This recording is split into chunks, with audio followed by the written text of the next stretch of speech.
ഉള്ളത് social psychology, social thought ഈ വിഷയങ്ങളിലെ ചില അക്കാഡമിക് പഠനങ്ങളാണ്. അപ്പോൾ എന്താണ് ഈ എത്നോഗ്രാഫി? ഒരു കൂട്ടം ആളുകളെ, ഒരു സംസ്കാരത്തെ ഒക്കെ ആഴത്തിൽ മനസ്സിലാക്കാൻ ഇതെങ്ങനെയാണ് സഹായിക്കുന്നത്? ഇതിൻ്റെ പ്രധാന കാര്യങ്ങൾ എന്തൊക്കെയാണ്? നമുക്കിതിൻ്റെ ഘട്ടങ്ങൾ, മറ്റു രീതികൾ, പിന്നെ ഇതിൻ്റെ ഗുണദോഷങ്ങൾ ഇതൊക്കെയൊന്ന് വിശദമായി നോക്കാം. നിങ്ങൾക്കിത് പുതിയ വിഷയമാണെങ്കിലും അല്ലെങ്കിൽ വെറുതെ അറിയാനുള്ള താല്പര്യം കൊണ്ടാണെങ്കിലും എത്നോഗ്രാഫിയുടെ പ്രധാന ആശയങ്ങൾ ലളിതമായി മനസ്സിലാക്കുക, അതാണ് നമ്മുടെ ലക്ഷ്യം. ഓക്കെ, അപ്പോൾ നമുക്ക് തുടങ്ങാമല്ലേ? ആദ്യം തന്നെ ചോദിക്കട്ടെ, എത്നോഗ്രാഫി എന്ന് പറയുമ്പോൾ എന്താണ് മനസ്സിലാക്കേണ്ടത്? ഇതൊരു ഗവേഷണ രീതിയാണെന്ന് പറഞ്ഞു, പക്ഷേ എങ്ങനെയുള്ളത്? തീർച്ചയായും എത്നോഗ്രാഫി എന്ന് പറയുന്നത് അടിസ്ഥാനപരമായി ഒരു ഗുണാത്മക ഗവേഷണ രീതിയാണ്. Qualitative research method. Qualitative, okay. അതെ, അതായത് സംഖ്യകളെക്കാൾ കൂടുതൽ അനുഭവങ്ങൾ, അർത്ഥങ്ങൾ, കാഴ്ചപ്പാടുകൾ ഇതിനൊക്കെയാണ് ഇവിടെ ഊന്നൽ. ഇതിന്റെ വേരുകൾ നോക്കുകയാണെങ്കിൽ അത് നരവംശശാസ്ത്രം, പിന്നെ സാമൂഹ്യശാസ്ത്രം, ആന്ത്രപ്പോളജി, സോഷ്യോളജി ഇതിലാണ് പ്രധാനമായും ഉള്ളത്. ഡേവിഡ് ഫെറ്റർമാൻ പറഞ്ഞൊരു കാര്യമുണ്ട്, ഒരു സംഘത്തെയോ സംസ്കാരത്തെയോ വിവരിക്കുന്ന ഒരു കലയും ശാസ്ത്രവുമാണ് എത്നോഗ്രഫി എന്ന്. കലയും ശാസ്ത്രവും കൊള്ളാം. അതെ, അത് ഒരുപക്ഷെ വളരെ ദൂരെയുള്ള അധികമാരും അറിയാത്തൊരു ഗോത്രവർഗത്തെക്കുറിച്ചാവാം, അല്ലെങ്കിൽ നമ്മുടെ തൊട്ടടുത്തുള്ള ഒരു സബർബൻ ക്ലാസ് റൂമിനെ കുറിച്ചാവാം, ഒരു ഓഫീസിലെ രീതികളെക്കുറിച്ചോ, ഒരു ഓൺലൈൻ ഗെയിമിംഗ് കമ്മ്യൂണിറ്റി, ഒരു ആശുപത്രിയിലെ പ്രവർത്തനം, അങ്ങനെ എന്തിനെക്കുറിച്ചുമാകാം. ചുരുക്കത്തിൽ പറഞ്ഞാൽ ഒരു പ്രത്യേക കൂട്ടം ആളുകളുടെ ജീവിതം, അവരുടെ വിശ്വാസങ്ങൾ, പെരുമാറ്റങ്ങൾ, കാഴ്ചപ്പാടുകൾ ഇതിനെക്കുറിച്ചൊക്കെ ഒരു സമഗ്രമായ ആഴത്തിലുള്ള വിവരണം നൽകുക. അതും പ്രധാനമായിട്ടും അവരുടെ കണ്ണിലൂടെ ലോകത്തെ കാണാൻ ശ്രമിച്ചുകൊണ്ട്. അതാണിതിന്റെ കാതൽ. മനസ്സിലായി. അപ്പോ വിവരണം, അതും ആഴത്തിലുള്ള വിവരണം, ഇതാണ് പ്രധാനം. ഇത് സാധാരണ നമ്മൾ കാണുന്ന മറ്റ് ഗവേഷണ രീതികളില്ലേ, ഈ സർവേകൾ അല്ലെങ്കിൽ ലാബിലെ പരീക്ഷണങ്ങൾ, ഇതിലൊന്നൊക്കെ എങ്ങനെയാണ് വ്യത്യസ്തമാകുന്നത്? വളരെ പ്രധാനപ്പെട്ട ഒരു വ്യത്യാസം അതിന്റെ സമീപനത്തിൽ തന്നെയുണ്ട്. എത്നോഗ്രാഫിയില് ഗവേഷകൻ പഠനം തുടങ്ങുന്നത് കുറെ മുൻധാരണകളോ അല്ലെങ്കിൽ റെഡിമെയ്ഡ് സിദ്ധാന്തങ്ങളോ മനസ്സിൽ വെച്ചുകൊണ്ടല്ല. മുൻധാരണകളില്ലാതെയാണോ? ഈ ഗ്രൂപ്പ് ഇങ്ങനെയായിരിക്കും, അല്ലെങ്കിൽ ഇതാണ് ഇവിടുത്തെ പ്രശ്നം എന്നൊക്കെയുള്ള ഉറച്ച നിഗമനങ്ങൾ, തിയററ്റിക്കൽ പ്രീകൺസെപ്ഷൻസ്, അതിനെ പരമാവധി മാറ്റി നിർത്താൻ ശ്രമിക്കും. അത് പക്ഷേ ബുദ്ധിമുട്ടാവില്ലേ? നമുക്കെല്ലാവർക്കും ഓരോ കാഴ്ചപ്പാടുകളുണ്ടാവുമല്ലോ. ശരിയാണ്, അതൊരു വലിയ വെല്ലുവിളിയാണ്. നമ്മുടെ സ്വന്തം അനുഭവങ്ങൾ വെച്ചാണല്ലോ നമ്മൾ ലോകത്തെ കാണുന്നത്. എങ്കിലും ആ മുൻവിധികൾ തൽക്കാലം മാറ്റിവെച്ച് ഒരു തുറന്ന മനസ്സോടെ ആ സംസ്കാരത്തെ സമീപിക്കുക എന്നതാണ് എത്നോഗ്രാഫറുടെ ശ്രമം. അതുകൊണ്ട് തന്നെ എത്നോഗ്രാഫിയില് സിദ്ധാന്തങ്ങൾ രൂപപ്പെടുന്നത് പഠനത്തിന്റെ അവസാന ഘട്ടത്തിലാണ്, തുടക്കത്തിലല്ല. ഗവേഷകൻ നേരിട്ടുള്ള നിരീക്ഷണങ്ങളിലൂടെ, ഒബ്സർവേഷൻ, പിന്നെ ആ സമൂഹത്തിലെ അംഗങ്ങളുമായിട്ടുള്ള സംസാരത്തിലൂടെ, ഇടപെടലുകളിലൂടെ, അവരുടെ പെർസ്പെക്റ്റീവ്, ഇതിൽ നിന്നൊക്കെ കിട്ടുന്ന വിവരങ്ങൾ വെച്ചാണ് പതിയെ പതിയെ ചില പാറ്റേണുകൾ, ചില വിശദീകരണങ്ങൾ, അതായത് സിദ്ധാന്തങ്ങൾ, ഇൻഡ്യൂസ് തിയറി രൂപപ്പെടുത്തുന്നത്. അപ്പോൾ ഡേറ്റയിൽ ഇതാണ് തിയറി ഉണ്ടാക്കുന്നത്. അതെ, ഗ്രൗണ്ടഡ് തിയറി എന്നൊക്കെ പറയുന്നത് പോലെ ഇതിനുവേണ്ടി ഗവേഷകൻ ആ ചുറ്റുപാടിൽ വെറുതെ പുറത്തുനിന്ന് നോക്കി നിൽക്കുകയല്ല ചെയ്യുന്നത്, മറിച്ച് അവിടെ സജീവമായി പങ്കെടുക്കാൻ ശ്രമിക്കുന്നു. Participates actively. അവരുടെ കൂടെ കൂടുന്നു. അതെ, അവരുടെ ദൈനംദിന ജീവിതത്തിന്റെ ഒരു ഭാഗമാവാൻ ശ്രമിക്കുന്നു. അവരോടൊപ്പം സമയം ചെലവഴിക്കുന്നു, സംസാരിക്കുന്നു, ചിലപ്പോൾ അവരോടൊപ്പം പ്രവർത്തിക്കുന്നു. പക്ഷെ ഇങ്ങനെ പങ്കെടുക്കുമ്പോഴും ആ സാഹചര്യത്തെ നിയന്ത്രിക്കാനും അല്ലെങ്കിൽ തന്റെ ഇഷ്ടത്തിനനുസരിച്ചു മാറ്റം വരുത്താനും ശ്രമിക്കില്ല. ഇടപെടുന്നു, പക്ഷെ നിയന്ത്രിക്കുന്നില്ല. അതെ, ലക്ഷ്യം ഒന്നേ ഉള്ളൂ, അവിടെയുള്ളവരുടെ പ്രവർത്തനങ്ങൾ, അവരുടെ കാഴ്ചപ്പാടുകൾ അത് അതേപടി മേഗ്ലിസ്റ്റ് സ്വാഭാവികമായി അവരുടെ ലോകം എങ്ങനെയാണോ അത് അതേപോലെ പകർത്തുക. Depict the activities and perspectives of actors. ഈ പങ്കാളിത്ത നിരീക്ഷണവും പിന്നെ മുൻവിധികൾ ഒഴിവാക്കാനുള്ള ശ്രമവും ഇതൊക്കെ പ്രായോഗികമായി എങ്ങനെയാണ് ഒരു ഗവേഷണം ചെയ്യുന്നത്? ഇതിനൊരു ചിട്ടയായ രീതി, ഒരു സ്റ്റെപ്പ് ബൈ സ്റ്റെപ്പ് പ്രോസസ് ഉണ്ടോ? അതോ ഓരോ സാഹചര്യത്തിനനുസരിച്ച് മാറുമോ? ഇതൊരു കണ്ടെത്തൽ അടിസ്ഥാനമാക്കിയുള്ള സമീപനമാണെന്ന് പറഞ്ഞല്ലോ, ഡിസ്കവറി ബേസ്ഡ് അപ്രോച്ച്.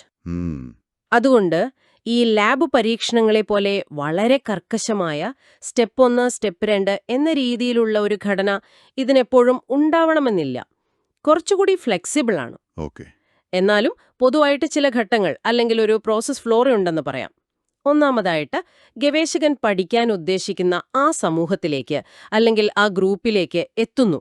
അത് ചിലപ്പോൾ എളുപ്പമാവില്ല. അനുവാദം വാങ്ങണം, അവരുമായി ഒരു ബന്ധം സ്ഥാപിക്കണം, വിശ്വാസം നേടിയെടുക്കണം. ശരിയാണ്. അവിടെ എത്തിക്കഴിഞ്ഞാൽ പിന്നെ സൂക്ഷ്മമായ നിരീക്ഷണങ്ങൾ നടത്താൻ തുടങ്ങും. Making observations. ആളുകൾ എന്തു ചെയ്യുന്നു, എങ്ങനെ പെരുമാറുന്നു, എങ്ങനെ സംസാരിക്കുന്നു, എന്തൊക്കെ ആചാരങ്ങൾ, അവരുടെ ചുറ്റുപാടുകൾ, ഇതൊക്കെ വളരെ ശ്രദ്ധയോടെ നിരീക്ഷിച്ച് വിശദമായി കുറിപ്പുകൾ, ഫീൽഡ് നോട്ട്സ് എഴുതിയെടുക്കും. ഒരുപാട് കാര്യങ്ങൾ ശ്രദ്ധിക്കാനുണ്ടാവും. തീർച്ചയായും. രണ്ടാമതായി, വിവരങ്ങൾ നൽകുന്നവരിൽ നിന്ന്, അതായത് ആ ഗ്രൂപ്പിലെ പ്രധാനപ്പെട്ട അംഗങ്ങളുണ്ടാവും, കീ ഇൻഫോർമൻസ് എന്ന് പറയും.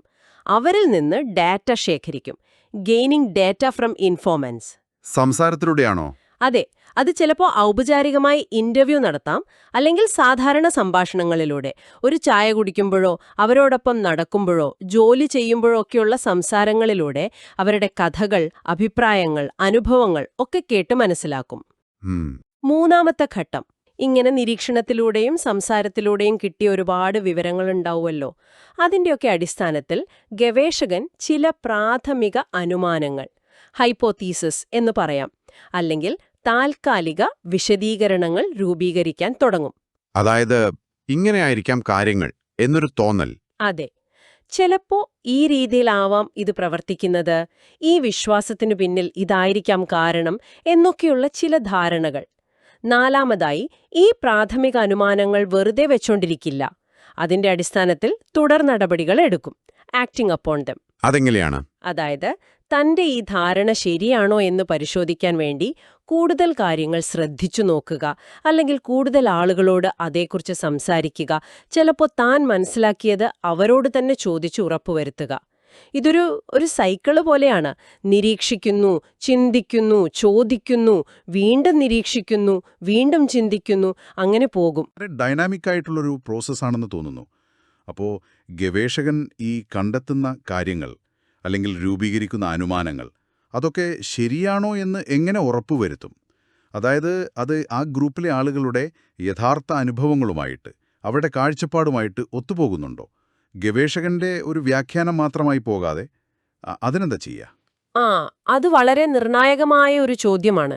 എത്നോഗ്രാഫിയുടെ വിശ്വാസ്യത, വാലിഡിറ്റി, അതിനെ സംബന്ധിച്ച് വളരെ പ്രധാനപ്പെട്ട ഒന്നാണ്. ഇതിനുവേണ്ടി ഗവേഷകർ സാധാരണ ചെയ്യുന്ന ഒരു കാര്യമുണ്ട്.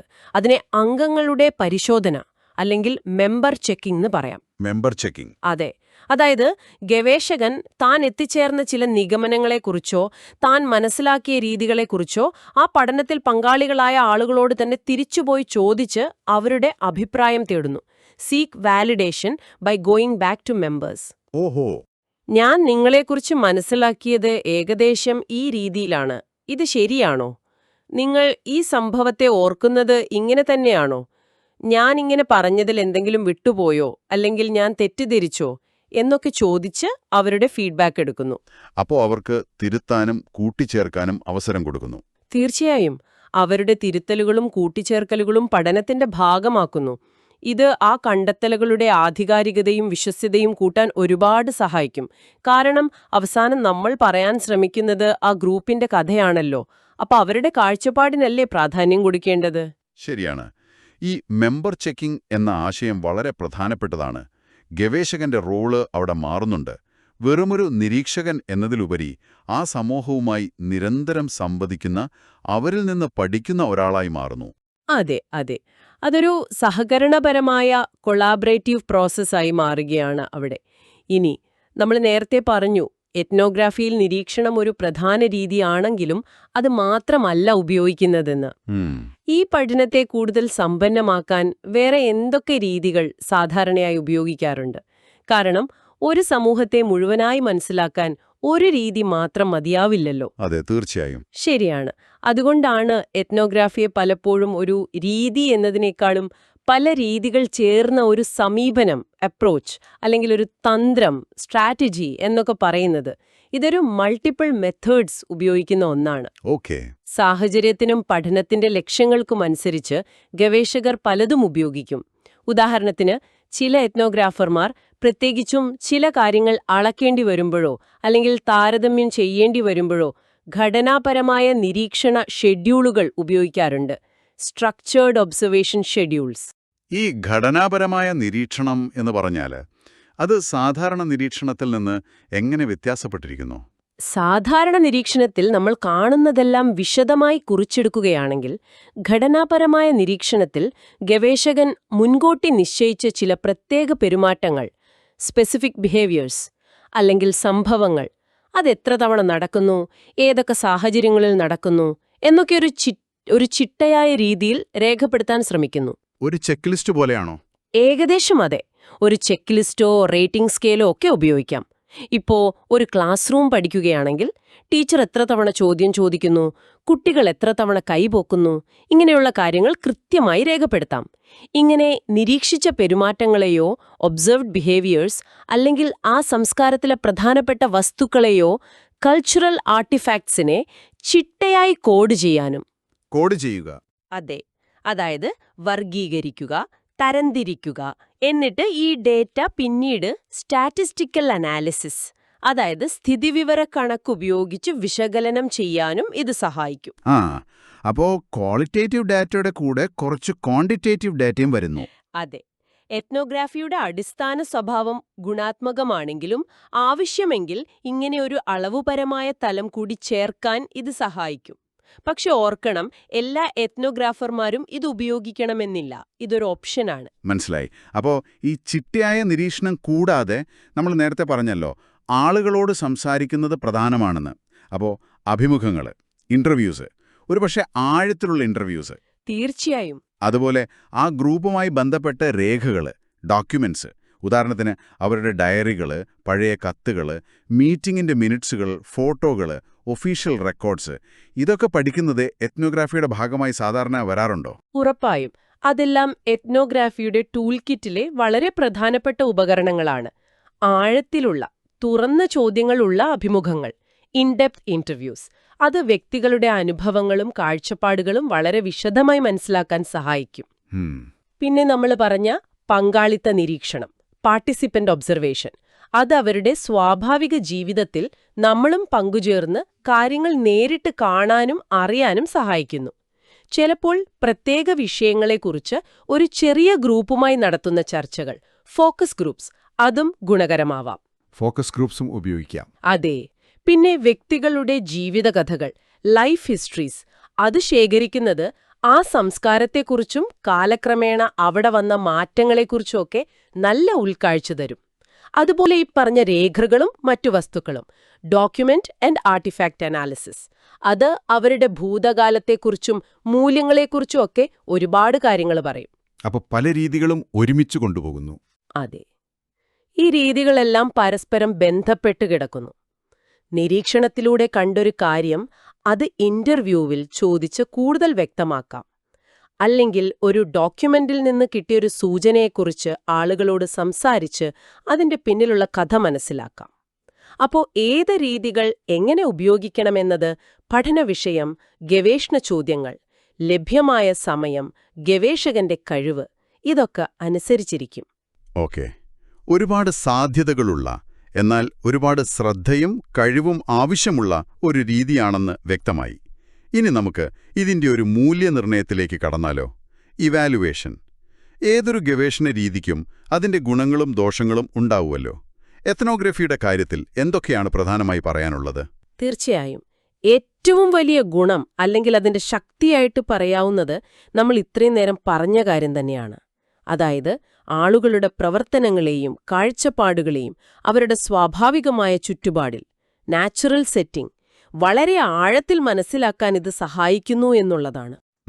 ഒരു സർവേ നടത്തിയാൽ കിട്ടുന്ന ആ ഉപരിപ്ലവമായ വിവരങ്ങൾക്കപ്പുറം എന്തുകൊണ്ട് ആളുകൾ ഇങ്ങനെ പെരുമാറുന്നു, അവരുടെ ലോകം അവർക്കെങ്ങനെയാണ് അനുഭവപ്പെടുന്നത് എന്നതിനെക്കുറിച്ചൊക്കെ വളരെ സമ്പന്നമായ, വിശദമായ ഒരു ചിത്രം, ഒരു റിച്ച് തിക്ക് ഡിസ്ക്രിപ്ഷൻ എന്ന് പറയും, അത് നൽകാൻ എത്നോഗ്രാഫിക്ക് കഴിയും.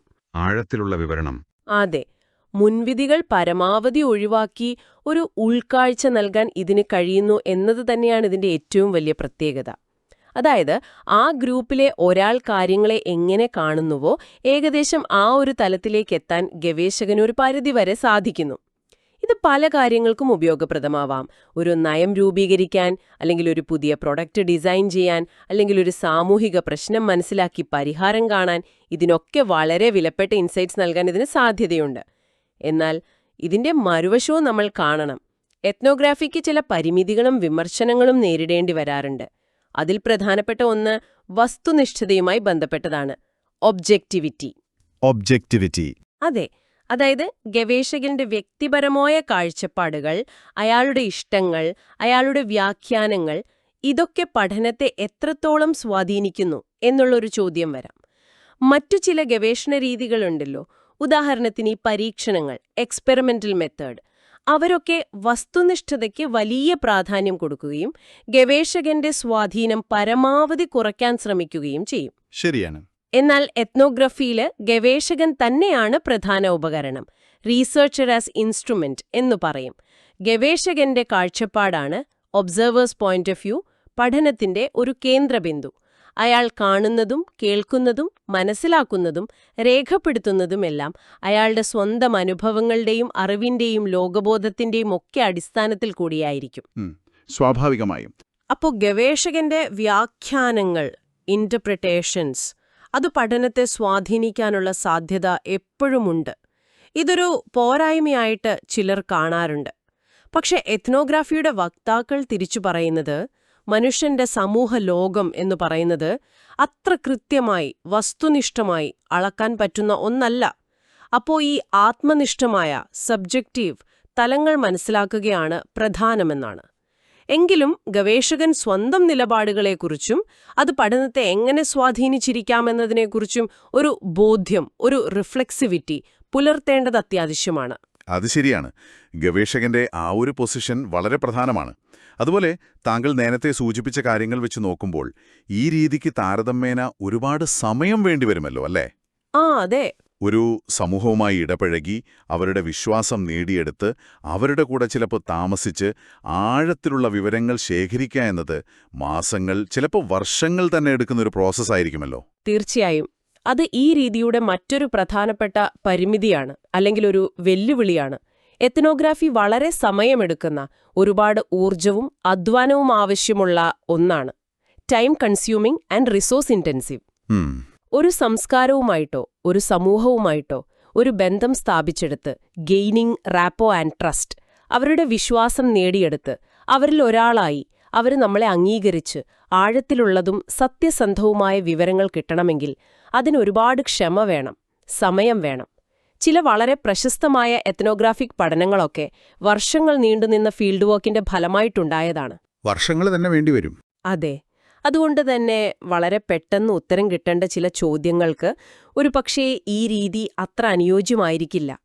പിന്നെ ഇത് ചെയ്യുന്ന ഗവേഷകന് നല്ല കമ്മ്യൂണിക്കേഷൻ സ്കിൽസ് വേണം, ആളുകളുമായിട്ട് നന്നായിട്ട് ഇടപഴകാനുള്ള കഴിവ് വേണം, സാംസ്കാരികമായ കാര്യങ്ങളെ മനസ്സിലാക്കാനും ബഹുമാനിക്കാനുമുള്ള കഴിവ്, കൾച്ചറൽ സെൻസിറ്റിവിറ്റി വേണം. പിന്നെ അപ്രതീക്ഷിതമായ സാഹചര്യങ്ങൾ വരുമ്പോൾ അതിനെ നേരിടാനുള്ളൊരു കഴിവ്, ഇതൊക്കെ വളരെ പ്രധാനമാണ്. ഈ ഘടകങ്ങളൊക്കെ എത്നോഗ്രാഫിയെ വളരെ വെല്ലുവിളി നിറഞ്ഞതും എന്നാൽ അതേസമയം വളരെ മൂല്യമുള്ളതും പ്രതിഫലം നൽകുന്നതുമായ ഒരു ഗവേഷണ രീതിയാക്കി മാറ്റുന്നു. അപ്പോ ഇന്നത്തെ നമ്മുടെ ഈ സംഭാഷണത്തിൽ നിന്ന് ഒരു കാര്യം വ്യക്തമായി. എത്നോഗ്രാഫി എന്നത് ഒരു സംസ്കാരത്തെയോ സമൂഹത്തെയോ അവരുടെ സ്വാഭാവികമായ ചുറ്റുപാടിൽ പുറത്തുനിന്നുള്ള കാഴ്ചപ്പാടുകൾക്ക് പകരം അവരുടെ സ്വന്തം കണ്ണുകളിലൂടെ, അവരുടെ ലോകവീക്ഷണത്തിലൂടെ ആഴത്തിൽ മനസ്സിലാക്കാനും വിവരിക്കാനും ശ്രമിക്കുന്ന വളരെ ശക്തമായ ഒരു ഗുണാത്മക ഗവേഷണ രീതിയാണ്. അതെ. ഗവേഷകൻ നേരിട്ട് അവിടെ പങ്കാളിയാവുന്നു, ക്ഷമയോടെ നിരീക്ഷിക്കുന്നു, അവരുമായി സംവദിക്കുന്നു. മുൻധാരണകളെ ചോദ്യം ചെയ്യാനും ആ ആളുകളുടെ അനുഭവങ്ങൾക്ക് പ്രാധാന്യം കൊടുക്കാനും ഇത് സഹായിക്കുന്നു. ശരിയാണ്. എന്നാൽ അതേസമയം ഗവേഷകന്റെ വ്യാഖ്യാനങ്ങൾക്ക് ഇതിൽ പങ്കുണ്ട് എന്നതും പിന്നെ സമയവും വിഭവങ്ങളും ഒരുപാട് വേണം എന്നതും ഇതിന്റെ പ്രധാന പരിഗണനകളാണ്. വളരെ ശരിയാണ്. ഒരു കാര്യം കൂടി ഞാൻ കൂട്ടിച്ചേർക്കാം. നിങ്ങൾ അടുത്ത തവണ ഏതെങ്കിലും ഒരു പ്രത്യേക ജനവിഭാഗത്തെക്കുറിച്ച്, അത് ഒരു ആദിവാസി സമൂഹമാവാം, ഒരു പ്രത്യേക തൊഴിൽ ചെയ്യുന്നവരാവാം, ഒരു സ്ഥാപനത്തിലെ ജീവനക്കാരാകാം, എന്തിനേറെ ഒരു രാഷ്ട്രീയ പാർട്ടിയുടെ പ്രവർത്തകരെക്കുറിച്ചോ അല്ലെങ്കിൽ ഒരു ഓൺലൈൻ ഫോറത്തിലെ അംഗങ്ങളെക്കുറിച്ചൊക്കെ വായിക്കുകയോ കേൾക്കുകയോ ചെയ്യുമ്പോൾ ഒരു നിമിഷം ഒന്ന് ചിന്തിക്കുന്നത് നന്നായിരിക്കും. എന്ത് ചിന്തിക്കണം? ഈ കിട്ടിയ വിവരണം എത്രത്തോളം എത്നോഗ്രാഫിക് ആണ്, അതായത് ഇതിൽ ആ പറയുന്ന ആളുകളുടെ യഥാർത്ഥ ശബ്ദം, അവരുടെ കാഴ്ചപ്പാടുകൾ, അവരുടെ അനുഭവങ്ങൾ എത്രത്തോളം വരുന്നുണ്ട്, അതോ ഇത് കേവലം പുറത്തുനിന്ന് നോക്കുന്ന ഒരാളുടെ കുറച്ച് ഉപരിപ്ലവമായ നിരീക്ഷണങ്ങളും അയാളുടെ സ്വന്തം നിഗമനങ്ങളും മാത്രമാണോ? ആ, നല്ല ചോദ്യമാണ്. ഈ ഗവേഷണ രീതികളെക്കുറിച്ചുള്ള ഒരു അടിസ്ഥാന ധാരണ നമുക്ക് കിട്ടുന്ന വിവരങ്ങളെ കൂടുതൽ വിമർശനാത്മകമായി, ക്രിട്ടിക്കലായി സമീപിക്കാനും അവയുടെ ആഴവും പരിമിതികളും സാധ്യതകളുമൊക്കെ തിരിച്ചറിയാനും നിങ്ങളെ തീർച്ചയായും സഹായിക്കും. അതൊരു വളരെ പ്രധാനപ്പെട്ട പോയിന്റാണ്.